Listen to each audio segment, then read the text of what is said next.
We are using for brass society and common so ede emamo. Orumya for Felix kwachi ofusu e kan sembi. Na na nyina ye mampanyi orina ban afia wonya wo amamuni mu no. E na waka kade afa ho se wa history e beba no. Ye choto wo mo bi antimi breaki. E de history no kan wasemi. O che se si e hwe o mampanyi a oba ye no ode ni namfonom ne na busuafo ne ade e de wo mu ebu man a na se papa ne de edu twam kura asem ye koye nsem bebiri e o man mu aso ye be do su kwa hwese asem papa ne tu dwanom sa enete ana enti sa enti yato yen sa e de afrempanifo akese minu a eno be di enkomo enne anatwi ora samijafi amaiko NDC mu ena ofiri okasa e de ema wo mu taso so ena eja usu bempa Ghana Gas ono so ena okasa e de ema ejumekuno no Sorry, Mwakaba. Yeah, me just. Boko there. When you go point enough from the President Akufo-Addo. My coin this much say. Kakra, you go so. You be also kama pa. Jo. Obey Mwakaba. Yeah, you me am over. Over. Boko there. Why fe? You see some over. Ghana Gas to say. Anyamia da Roma bibia koso boko. Kono bia kama. Jo. Bia koso boko. Mate. Rajini puso. Some ma mention say very so. Asem gidi say we di catch that. And ma tell kakade a chew. O hwe ma penya appointment yi mu a. Na so afo na especially 110. There he na hu say na fonom na ebusuafo ne ade. Aso oni wura kwache fusu e adwana. Me nua me da se de di kan mamema yahwefo nyina adwo. Se enwumra na dwi o magyebre ehwe wo wafidi kese so. Na wo so memo wa ba so wodwuma so a woni mafidi emudiboa o my Ghana nkonto. Mene onyonyamfo Felix Ofusu-Kwakye ya adwen. Se abusua mamuo, enamfo amamuo, emma amamuo, aseokonofo amamuo a ekoso yi eyadutwam a Ghana yehu bi mpanyinsem da. Okay. Na de di kan kra no ma menkyere de enti ehu hia se yedisa nkomo we. On the bruni friend and nepotism no.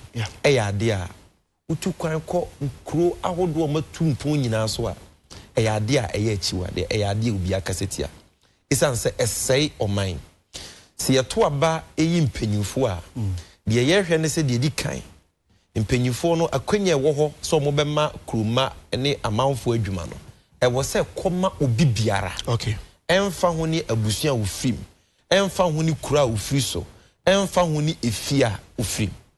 Enti se yeto aba ma opanyi bi na oba na ode beye namfosem abusuasem a eha what do you say because emma omo a omaka no ya ka akire no akwanya se yeso ye wo chefa bi wa mamu no yeso ye wo chefa bi e wo mani mu eno ne ade edi kanti a sa abusua mamu ne namfo mabu de fe ne depotism no okowia afa na nyina obi akasetia de toso mienu so ne se sa nyema no koso wa mamu bi mu a eboa emakro no ne katasehye ne proye koso esan se wo mu ankasa mu UTV a mu wa me se me de example me de ye mfanto ho a se wo na wo ye managing director wa ha e na cameraman ye wunua ba ma hostess ye wunua ba ne de keka menua so mo ye bone a se be ye dia ma so be ka so ti ase enu nti no eni se ye ma utumi se buoman a wo de positions any akwanya ewo oman ni mu nyina ma wunuanom obusuafo ne de keka because so mo koye boni bia untimi nse kire wo senka emfa wo nan si form emma mra nya adwuma enti sa ade no boa emma dwirim proye ne kata se ne proye ekoso but obi bisa se adenti na aban we bae abusua mamuoi adokno aban we se no komoa adenti na bibia mamuo we ayese kokofu bobo unua ni ma yempaso akoye oncheni United ena chese krobi fo so nko a wonya ochini woni Akufo-Addo woni adodankwa woni oforiata wonfiri ochi mamu a ye wo dibre bia ehu hia pa wo de nya de a obenya bi da adenti na tesa so ho enti no de ye kanyina ne se e wo se Ghana for ye sori waka ne ye se kire ye se aduasa mienu ka no kire kire ban we se sa abusua mamu na ekoso no etan hwe ye wura Felix Ofusu-Kwakye ka se bi o se ebi si Ghana da na ebi so si abibrim a Africa hada se ye hu aban bi a oye abusua mamu te se de aban we ye no mene ne ya adwe na me de be free say wate aban we kura post so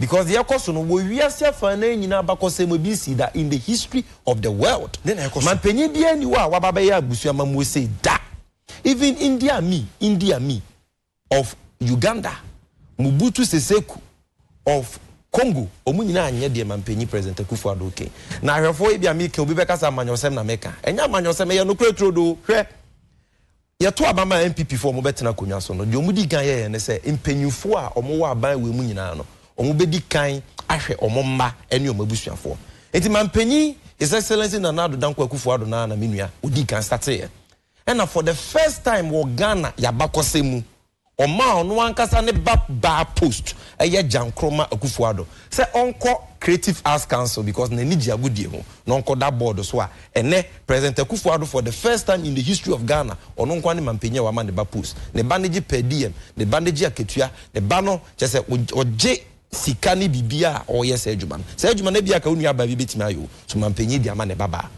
mampenyi wie ya na bedi akire eye Dr. Bawumia so ba no te mampenyi so wa ma baba post de ne me so akame o ye me den te Bawumia wo de uni baby a wanyina metima ma ne post nti de ne be see na mampenyi o me kire o mu o se o makonta Abu Ramadan o onye MPP ni de nso be ne den mampenyi se yemfa ne ko nadmo no nko ye deputy director o e na Bawumia konta Abu Ramadan o Nadmo deputy director ofiri wo o say o aka masew as ekonofo na na wo ye de o say okay as ekonofo Abu Ramadan so no yenye na amrado ambassador for United Arab Emirates and o ye ne sa masew ofiri wo kwansima na speaker of parliament so by mampanyi me so ye me den se me ba be ma ba ko Mike Okwe Junior mampanyi say ye mfa no ko India no so nko ye amrado on ni si Ghana na mu nyina wo India na Mike Okwe so eje ne de o wi akire na ne party banu deni MPP for acting national chairman Freddie Bile so nim no ono so o se o ma penyi me so o ye me den me so me ni baby a me nyina ye sorted o se okay o yere fa o yere bra na ono so ne yere Gina Bile ana o ye Delhi graphic trade for penyi wa ye ambassador to German enti o hwe a so president vice president speaker of parliament o mu nyina obi age ne de o we na senior ministers wa ba ma penyi aka me senior minister ya wasafo manfo ye mampanyu krom ni a obeka kire Ghana mabunu nyina sa adwuma ni o mamu ha na o my Ghana ho ye public sector no kra ho aba peso nti e wosi yi amanfo adi no a o se adwuma ni wo for Ghanaians no na osafo manfo etimi ahwe ye nim ne mamienu ba ko di Kofi Bosompem osafo manfo o de na cosnet no wakwa ye ne deputy director no wafa ba ko Kwadwo Jamfi osafo manfo no de na ko NCA National Communications Authority no so akwa ye deputy director enti eche mpanyufo ni nyina onche ni United no ene abusua mamu no kokofu bobo no saa na ekoso minua na omuye we kura wie no mutwa so a kenye me ya omuye we wie kura no mutwa so se de aka no so afoforo nya bia kenye me ya hwe unim so o my Ghana yesi kasem nyina bi ohwe so ye friend Ken Oforiata awefo ntem ye pa Ken Oforiata ye President Akufo-Addo ma minua ba yisi kasem nyina dibre hu hia se o de amane ma menua ba o ye nua afa so o man Ghana ya kwan a ye nyina Minister for Roads and Highways de odano ye friend Kwesi Amoakwata ono so ye mampanyi President Akufo-Addo ma menua ba ono so no de akwose ne sa wo so hwe akwan nyina so ya kana jai na afoforo so nya bie na nado se wonte ase nin ma menua ba ko ono so ye friend Atachia no wa mani post say o my Ghana ya dance ehun sem nyina na adwuma ye nyina Minister for Works and Housing ono so nkoda no ono so de ono so ayeden e de ama no eti o ma fasa positions ni nyina unim say wo my Ghana musisi aban lawyer panyi o de owo to me so betimi aka say me de obi ko court me fo obi ko court ne de keka wunyina eye ma me Gloria Kufu ono so Nana Addo Dankwa Akufo-Addo ni nua ono so de ama no wo de no to nchen a o my Ghana nyina ye course e wa ha ya judgefo e wa ha unya asema baby ade be ko asem di bie wo ha nyina de ye hye nsa a ye friend Chief Justice no eno so mampanyi di ama ni krom ni aye so ne ni firi abusua ba ko eye Justice Sofa Yakufu enti masa finance a ye de ama ni nua roads a ye de ama ni nua Works and Housing a ye de ama ni nua Attorney General de mi nua hwe de ye me yakra ne se o meyi yakatua won sem aban adwuma yefo akatua won sem nyina de oda Fair Wages and Salary Commission ye friend Edward Kwapon ono so mampanyi Nana Addo Dankwa Akufo-Addo ni nua ni krom ni ene ni nua prekope ene odi ama no enti de bre hu hia bia so no President Akufo-Addo na nkasa agis aboso e de ama ni nua mi nua nya no nko a o free ministers nim na ko flag server so mampanyi be oye adwuma dio tu ne fo dio ye mampanyi futu tufo eye Duke Oforiata oye mampanyi ne maame nuaba on ne tu mampanyi fo dia oye mampanyi ankasa ne trefo panyi asem no that is why I'm saying say way India mi kura anye bi o butu sese kura anye bi dia ono na ye mampanyi trefo panyi dia friend executive secretary to the president o de kate dia ko mampanyi an nsem ne be fa no ono so friend na nasanti be dia to mampanyi nua flag servers on kwa no omu wie ho no mo say okay Ghana ha ye wo board bi asika wo ho ti ase nti ya ho so no yam pake ye nua no mampanyi na ankasa o me nua ko ba bi ti say GMPC a omo na Ghana ye oyila ye tu nyina omo hweso maye asika wo ho yie mampanyi no afa ne wo fa ase eye gabi o kire da ko ne yire eye Nanajoa Hackman no de na kwa akotena board no so ti gabi o kire da ko yire ene wo da GMPC oko Ghana Oil Limited eye Goela omo so sika wo ho yie pa key institutions like that I reform tie me yo mampanyi nua baba ko aye friend Rodalin bafo jima ono so de na kwa akoto board so ho asema mi ke nyina no kreto do enti GMPC a omafa board member mampanyi nua ukọ goil so a mampanyi nua me nua nya no nko a kwetema adan ya yesisi ni ho say yenyema kese ehu hia Tema Development Corporation and also come mampanyi nya ma abusuafo aka ne Ghana fo aka nya sa Tema Development Corporation so o de ama chese ni nua ba prekope oni ye friend Alex Oforiata no ono so akwaje and na woko SIC a omo financial services wa omo ye o mai insurance sika sem wonsem so a o mampanyi ankasa ni nua yere eye Eno Oforiata ono so yakwakoye ni deputy director o edi ye koso no mi nua airtime na media man ye hu a me say wo se Ghana fo nyina we ye yi amanyosem film ni ehu ni say eye national crisis ni ye kan okreche mampanyi say kwan odi o man ne paso no obo ne say enne aswafo a wo mampanyi amamu we mu nyina esua mampanyi nante esan se mpanyifo say de odi akiri no osua de odi kan nante me pato meba hwe obi ti say Minister for Fisheries na se mote premises nsem ne katasehye ne proya ekoswa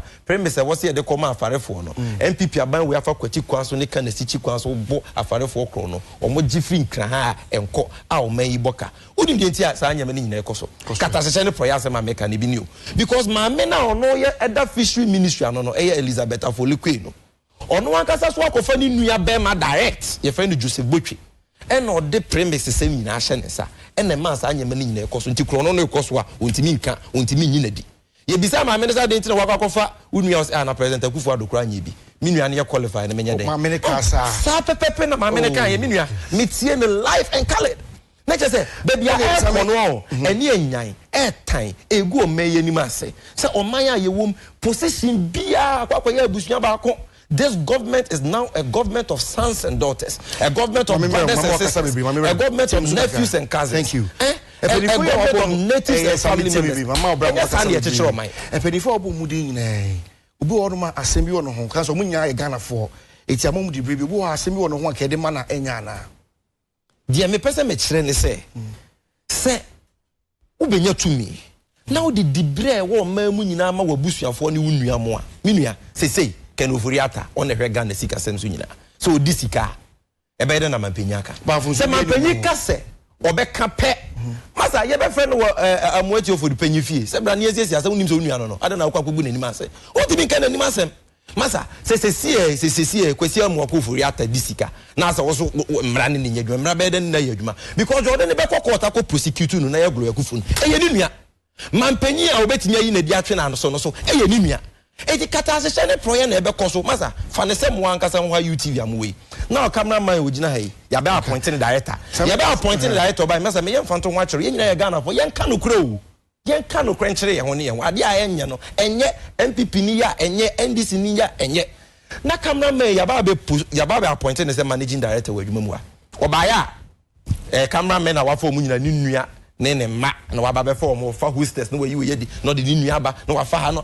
ni nua mo kura mo ni beje ye mfasa de president Akufo Addo person ka kire se wo Ghana ha nyina ono nko na busuafo ono nko ni kromfo ono nko ama masa enna ewo nyansa ni nimdi o betim de abo me ya sabe aban bia ba aye tan ne se be de manusi ni kura ansa na wasem bisa na ba de ama na aye tan ye me ya na ya tete sem eye ni bu asesem ama o man Ghana ne se position ni ya checha ma abusuafo ama say masa sebi impreduasa antie for franche me ma no da sumina so sebi impreduasa baby mama screen ya positions hwe mi bitu mi na ma kire si o man panyin na nado dan kwakufuado sebi impreduasa oba odi kan ne wo ne baba panyin almost se ho no mo wo ye wanware oba akro ye fe no Virginia Hesse oba ye enam onche ni United el koso ni koko football boy koso yi ma me no ono so man appointment ambassador to Czech Republic ejeje se ba wo mi akonta nya bi na ase wenya bi mampanyi ne ma me mu na o positions enti masa airtime me we mi nyanko floor members mi nyanka deputy minister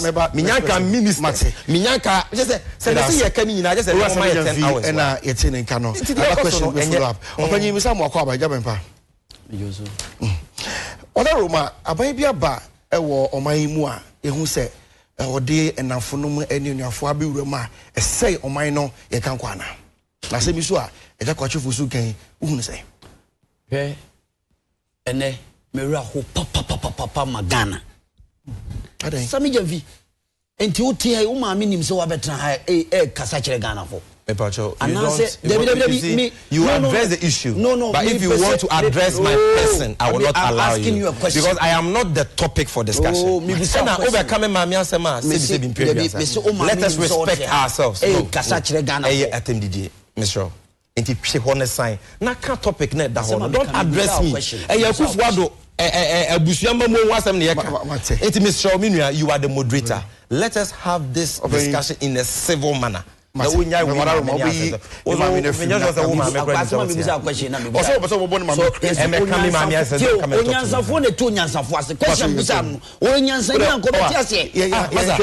of insult is that? Did you bring him here to come and insult? No, I mean, no, let him withdraw that. Let him withdraw that. You cannot do that on the show. Please.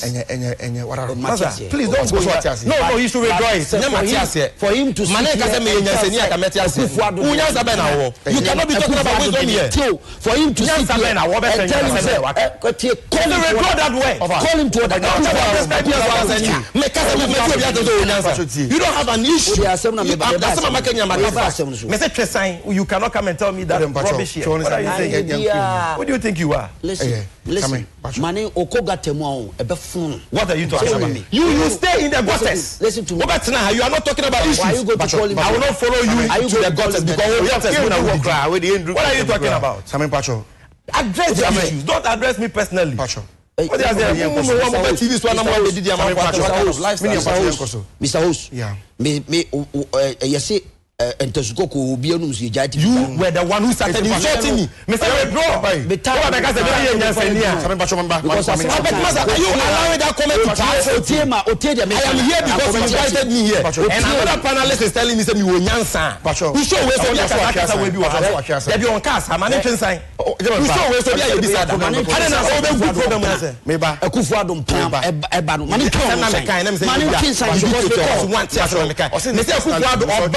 Look at that. Look at that. Now I'm very Kenya. The personality I can't touch you so. Me respect mu show pa. Mu ye mame boda mu akwa we want me tra. Withdraw what you have said. Number one. So withdraw what you are saying. Message na akwa we the betra. Look at what he said. If you are here for Idibia, I will withdraw from the program. And not because I don't partake in discussions. Are you listening to me? But I respect yourself. Are you listening to me? Even the host is telling you that they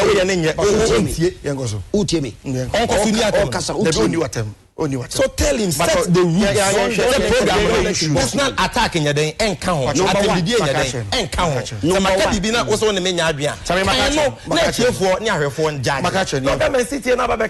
one. Number one. Kasa be free no more bar ni pa be kasa wo outside no and the be kire. Number one. Atentin ho shout to a unhuri mfaja so. Nipa no the message ne ba ye na asem o ka no na nepotism na Kufuado akofa na ebusuafo na akofa wei na ayi wan at the end of the day yeti kruma Ghana yenko ba bia o you were part of a regime obianim what happened. Nipa osuma oma betina ha no osi ye dede na ne samija fi kasa no. Say nipa no. O take the whole nation, a whole nation. Ransom. Onye president. Yeah, appointed no. Onye minister. Onye, but he was the most powerful person in this country. Ni enimu no. Otumi kose sa Ghana for machines no they akoti gotem. No asan they abebele Ghana for no aje hu sikadi. Ye hu de kokrom ha. Ye can't nepotism. Serious one. Onye minister. Onye obia official of government. Ibrahim Mahama. Dear Nancy Okroma. Dear Pa Nancy Okroma. And then onwenya the shenanigans abetina habeka. Abansubani Bagbin. And Yamina Mekau. Minority leader in parliament and they oye. Was it John Mahama's government 25th February 2013. And Yamina Meka. Okujina my join online. Or say John Mahama's administration a fair weather friends, family, and those people are closer to him. No co-president or Kranoa or Duruwa Randiabi, no control friends like Randiabi Mono control president. Tonya Quine, it me my join online. Here. Yeah. Professor Demensa. Uno, Sabapano. Nepotism under President Mahama is getting out of hand. City FM 8 October 2016. Na amamwa o mampeni bi betra so de na busuafo na area o man sika e bo man no kro no we they were not in position no. They were not in position. Stealing as if there's no tomorrow. Juicy contract be o kroma bia no. Anye Alfred Mahama, ebe Ibrahim Mahama, anye Ibrahim Mahama, ebe Wan Mahama, family no. Fair weather friends. And no musha siye so mu milk this country. Na ni bibi. O sorry I say ofuriata. E na hwan. Sebi abusuan bi mu no. Obi na ka say wan fo abusuan fo nko school mo mu sua de. Akufu ado abusuan fo o mo sua de. Ken ofuriata. Go and check his track records. Kumasi yonko. Ebe ye wo ameye minti no. Ahoya ke nkofo obubo omudi no kire se wan na emobra Ibrahim Mahama ye nimu no ansa no be president Mahama ba bedi o man oforiata odo ho ba betuto oforiata se nepotism oforiata o wi o man sika komu a finance minister ti komu ha ye nimbra wabo se bi onye hwe kwa wetima set bank data bank am employ over millions of people organ ha mebo aka chem se mebo wa bonne bra papa bi enu ni ahoya ni dwaso hantan fia reho ni kunsu ni ensemhu a NDC for ni sami jonfi no mu ye no ebi no betra no mu a are you moderating this show na ensem amoka Mr. Host Sami Pacho what here Sami because ensem amoka also kelo for yata okoya de ni afra how you do your program onu ni Ibrahim Mahama let's continue once you are certain onu ni Ibrahim Mahama why na bokro no e betima kana o hansem we will say a question. Wabone bra yesi show nipa no ni su ni ne ban wako ni school check his track records wo mo bubo mu di no ebi kura nya Kufuado abusuafo so waka de afra wan ka cho se maame Gloria Kufuo ne busuani ne Kufuado ntro no obetra ha no waka no fa ne ho adi tell a lie continue telling a lie it will always be the truth the facts still remain sani ye kanu dia the messenger no dey asem no ba ya philosophy su kwachi ni papa ni pon ni tetai to bi kwachi enti no because any papa eye tt ewo NDC mu a odi akotini nti no a o kansem hunu nti no ye man position no metena ho no kansem hunu ni di atem ne ye man post ni papa no sem papa ni to bi kwachi okoko beka so di na o be ma onko DNA test ne hwese enye ne papa no no a it is an ye kanu ye hwe list opa me ma list of people are omo a year omo one of the newspaper magazine a report to you on October 2015 a group of people are omo under President Mahama ministers of our almost 90% are from northern extraction. Make my bonus is here our ham. Opa, Mamemobo. And Tianosu Yanka said President Mahama is seriously tribalistic. And I'm using that word tribalistic because, hey, make my ministers in Ibi, Moses Asaga, Chief Executive Officer of National Petroleum Authority, Dr. Raymond Akongboro Atuguba, Executive Secretary to the President, Clementa Park, Presidential Staffer, Dr. Sule Garba, Senior Policy Coordinator, Office of the President, John Abdullah Jinapo, Minister of Energy and Petroleum, Mark Oyongo, Minister of Defense, Mohammed Al-Hassan, Inspector General of Police, Patrick Timbela, Director General of Human Resources. Mebo Boba, what a tobo, set women now we are Mahama appointed. And Mebo so no boy, Mebo Bobby, actually, Odiasie, James Agaga, Deputy Minister of Interior, also free Semo. I think of me booming in Anu, I'm 80%. Dr. Tia Sigri, Deputy Minister for Health, Dr. Alassane Ahmed Yakubu, Deputy Minister for Food and Agriculture, Benjamin Dagadu, Deputy Minister for Energy and Petroleum, Ibrahim Mutala Mohammed, Deputy Minister for Information and Media Relations, Mohammed Baba Ahmed Jamal, Deputy Minister for Local Government. These are almost about 200 appointees in his government were seriously from the northern extraction. So are we also to say, said the bear his argument? The president of John Dramani Mahama administration, or no the only nepotism, he was highly tribalistic and highly Chester on quite a nepotism to the extent or Kase Kufuado Ekofade gave Otis and saying Hot FM before President Mahama Bayer, you know. Assembly BC said Oni Sebi allegedly Oni Obebia or twins. I'm a once my bama. Yahoo tape Barbontin, my justice, and one of the journalists, Eddie Barbontin, Emma Baba Wanu, you sue national security, state apparatus, vehicles, and you did born who buying oh Kuma. The call Kuma, Tisali Canada, a Baba Wanu, a man of contract, said Bas Branding, on canine canning sankan. Ah, no, yet me tam Ghana Sika. Edi command no de ko branded bag no yeso on the casem kire President Mahama asunu a ote no President Mahama plan no enuti no de ayi ma no ana enuti the friends anu meta ne ho hia pe Agbansumani Bagbin na sem o kan ye no. And now listen to the former president of the Republic of Ghana, me papa asem o kan o si NDC the main reason why they lost power in 2016 elections was the fact that acquire almost fast with the principles and the moral high ground. I saw the dream and certain group of people surrounded the president. These are the people and we know them. We know them. And you know, see a betrania pesia chichiro mine.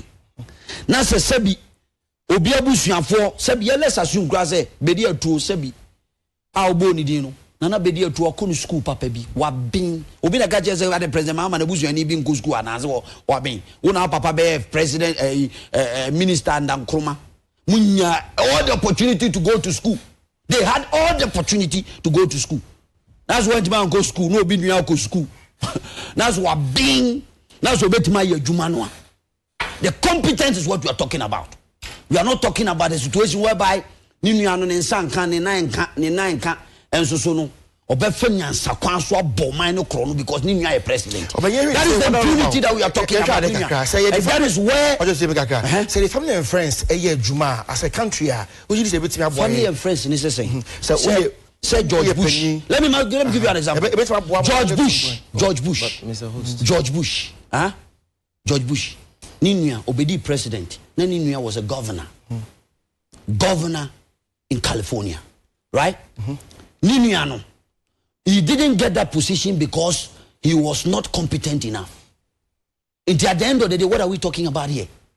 Say, ye hwe abusuakuo bi abesi krom ha any list am dia ma no me nkan say nepotism alone we are talking about a family ono no na busuafo no omo takire kitchen cabinet and question that is what I'm saying. So say, but when somebody is competent enough, so betima ya adwuma na, and one thing that we should not lose sight of the fact is say Akufo-Addo busuani, what is Akufo-Addo busuani bi abokro no ana na busuani bi ewo aban mu a wako wiade ana wakofa bibi ana so what say wakofa group bi abase omumra mebu o man mfa so ne $100 million yina yenko hwenkofo no yeko kura yihu o mo ana enioma akoso okroma no me sese ye kase ye kan adaje beboye entimi nua asema me is 2 points thing na make one say o mampani bi ba krom ha on the one practicing nepotism or practicing what I will quote from Agban Sumane Bagwin,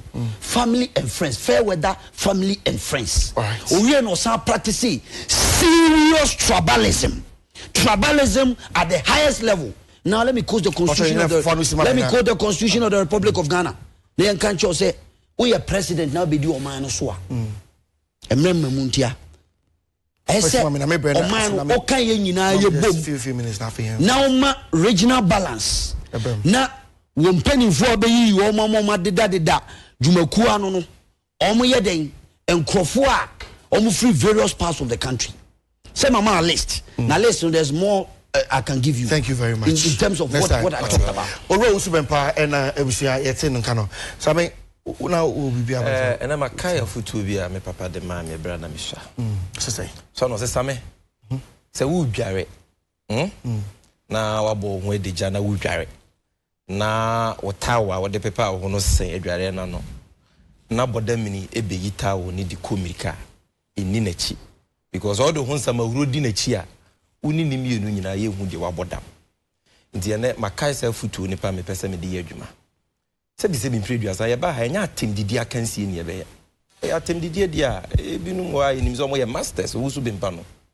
But enya atem didi. And then you refer to me personally, Bioma. So refer to me personally, Bioma. Because Ulum Bibi. Masa. Oh, yes, small boy. Let him shut up. Because of Statia. No. I want this to know Bamuda. And this Bamuda. Boys were men in NDC. Nansana was Kawana boys were men. Go and ask your people. They will tell you. Kawanu tabi mumma na chance one small boy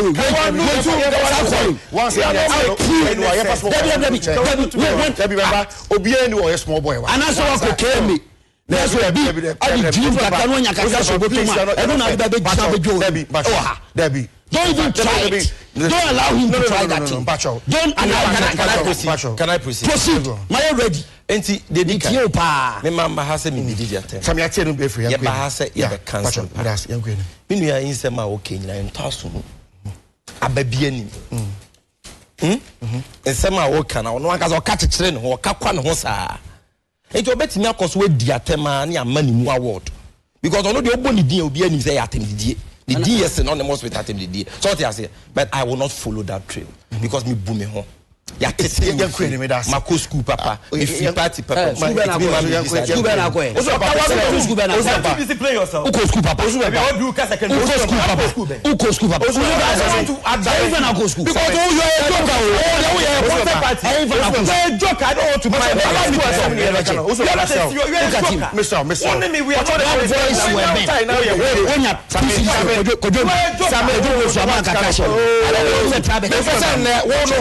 no. Send me one program here. Oh yeah, but say boy be consistent. Allow me to talk. What do you have? Because you can't start. I don't know what's going on.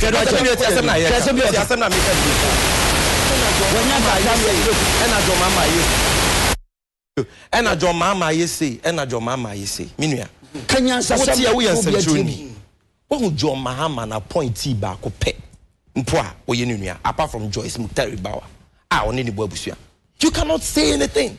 Ibrahim Mahama asema working. Ibrahim Mahama oye jo no ye minister ana oye deputy minister ana no da board bi so ensema working na dance ye ni ho Say Ibrahim Mahama why bibi boni bi abokro no te say de waboya adenti ne nne o ye n'adwuma no nam as a free man mesre no omu ade kakra nya obi a ne de nasem kɔ no so Ibrahim Mahama the reputation you obu a owo e wo wiase no etra Ghana etra bibrim ga nyina onimo onko bisa president Kofo enye ne fourth choice successful wanye aban minister wanye aban deputy minister say bi mpredwasa at a young age of 44 God omo a wa form adwuma e be a professors e be a doctors e be a nimdifo otu omoka he puts food on the table of more than 5,000 Ghanaians including so stop making noise because we are baby that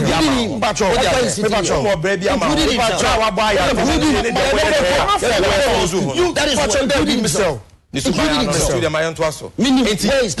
but in any case yan fan impose jo mama ye bi adanse bia ni wo se jo mama wo ba point ni nuanom te se de ma kire de Akufo Addo yan fan impose jo mama ye bi me nua boni mienu e ma sa boni ne be ya de papa na that's two wrongs make a right as a bisa I didn't na Ghana for eto abaso mo system enti se mpo we eye fie nyansa na ye kan yo empo enya no kro be empo se ye no kra na chese president Akufo Addo so meyi bi ade president Akufo Addo ne master president Akufo Addo ne master ne John Mahama wo suasu anana they all cannot rationalize and equalize and toss mu abanim but because he's shouting he wouldn't know he wouldn't learn that minu ya odi anoto nchen ya ma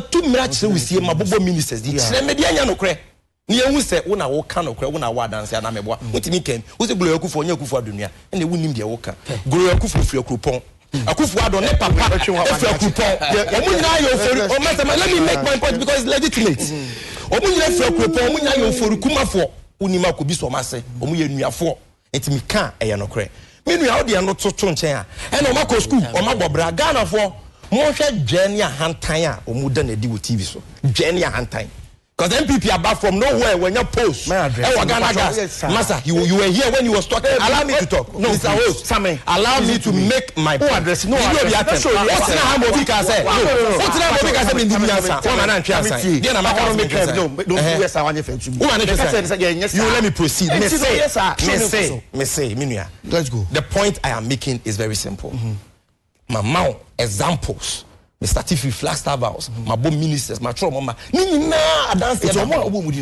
now me say me pass on bet my adwuma no but is that the argument no obi abusuam ye obi oye competent okay but yes say obey your manpanyin a enye won ko abusuafo nti na waba apart from abusuafo mo ye competent ken oforiata wa school eye okay omu nyina ko school eye but enye omo nko na ko school Ghana enti we say ye biem ni ye che opportunities ni mo obi anya bi so just ye kasa ya ka boni ana and dwene ya hantan because e binum anya post nti wo kasa ma yenka na ma betena radio so na budi atem and na mo na ma ko school na ma bokra say school ni ye de be kasa be na ka won qualified to sit here you are not even qualified to even clean the shoes of Ibrahim because who school be na wako but let's proceed master me the manu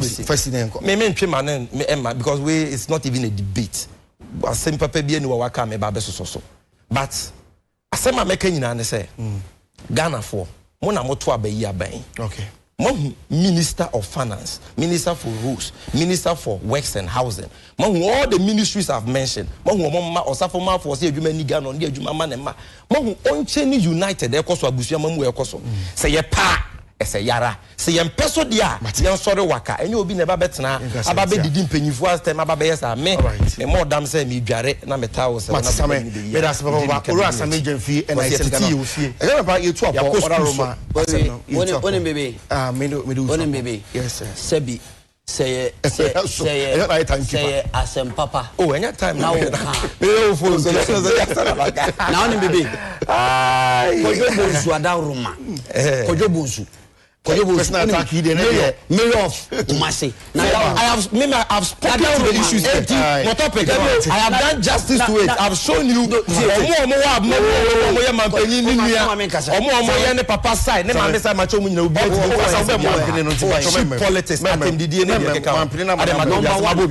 Number one. Akufo Addo. Sebi nebusua etitrufo wom. Omasua de. Oma kusku omani ate ena sebi omo credentials omo nya kromfo omo bo omo bra ena omo position na oforiata ejina no wabo ne bra wabo na oforiata nko adi na mebo oh bobo Ajo Hackman be otre yakọ yira o MPC na be no wabo Same Ajo Hackman Rogaland Bafoji ma bobo din bebie e no for yata list for yata e to ma bo be o ma ka tell me life for my head master don't do that why na say na o ka no tia o bi amafo atam who is he who sure say o be calling to order ne kasa me say bidi o be mu say call him to order o timi metra no obi aboma obi yakọ for na yakọ eju call him to order when na yakọ enyo na be ka tell me I should call him Adamu sure na we sure ne kasa say na me call him to obi nya krofo obi nya onya krofo ya bo no ne na onya krofo oye obi mampia na west na Sami Jamfi Musa kwa oye obi mampia de time what are you saying na there no be what is it coming I don't want to attacks na no ba ka na make attend say so obi akonfo ma so ne ko and my friend UTV so make to be you don't have anything to say yes sir he doesn't have anything to say omo ye ejuma ko fa na for ejuma ba me say shut up take him to court take him shut up obi